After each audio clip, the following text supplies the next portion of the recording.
నా పేరు మానస. నేను ఇంటర్మీడియట్ ద్వితీయ సంవత్సరం చదువుతున్నాను.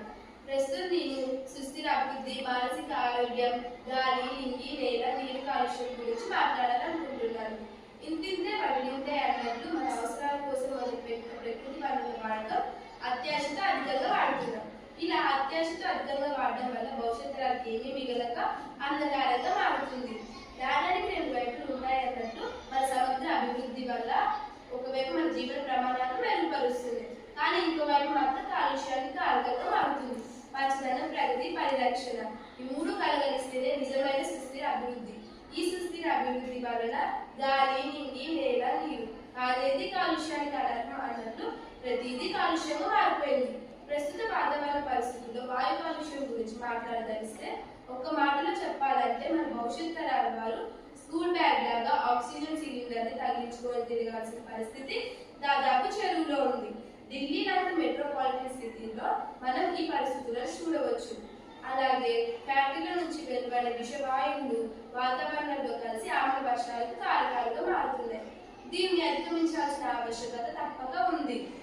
దీన్ని అధిగమించడానికి చిన్న చిన్న పరిష్కారాలు కూడా ఉన్నాయి. వాహనాలను మన పెట్రోల్, డీజిల్ వాడడం వల్ల కాలుష్యం పెరుగుతుంది. అవి వాడకుండా సిఎన్జి అంటే కంబషన్ న్యాచురల్ గ్యాస్, బయోఫ్యూజిల్ వంటివి వాడి వాయు కాలుష్యాన్ని తగ్గించవచ్చు. నేల కాలుష్యం మనం మన నిత్య జీవితంలో పంటల్ని పండించడానికి రసాయన ఎరువులు వాడుతున్నాం. వాటి వల్ల నేల సారం కోల్పోయి ఎడారిగా మారుతుంది. కానీ మన తాతల తరాలు సేంద్రియ వ్యవసాయం చేసి ఎంత సారమైన నేలను మనకు అందించారు. మనం భవిష్యత్ తరాల గురించి ఏమీ ఆలోచించకుండా దాన్ని ఎడారిగా మార్చేస్తున్నాం. వారు ఆ సేంద్రియ పద్ధతిని కూడా భద్రపరిచారు. ఈ సేంద్రియ పద్ధతిని అవలంబిస్తే ఇప్పటికైనా మన భూమిని మనం తిరిగి బంగారు భూమిగా మార్చుకోవచ్చు. నీరు కాలుష్యం గురించి మాట్లాడాలనుకుంటే మన సౌర కుటుంబంలో జీవి పుట్టి ఆవిర్భవించిందంటే దానికి కారణం నీరు.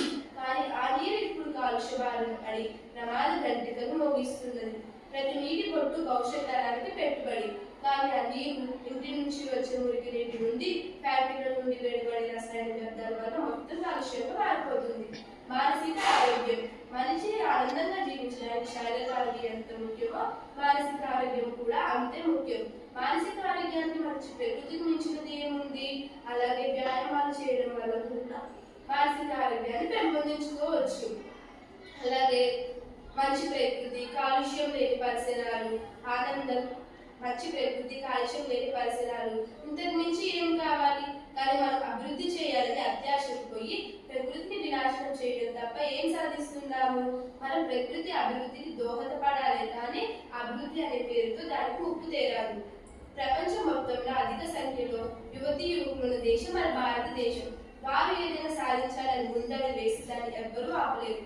వారు ముందు చూపుతో సుస్థిర అభివృద్ధికి అడుగులు వేసి దాన్ని సాధిస్తే మన భారతదేశం ప్రపంచ స్థాయిలోనే సుస్థిర అభివృద్ధి అంశంలో తలెత్తుకొని హుందాగా నిలుస్తుంది. మంచి ప్రకృతిని కాపాడుకోవాల్సిన బాధ్యత మనందరిది. దాన్ని మనం కాపాడుకోవాలి. నాకు ఈ అవకాశం ఇచ్చిన ఇష్టాంత సంస్థ వారికి నా అభినందనలు.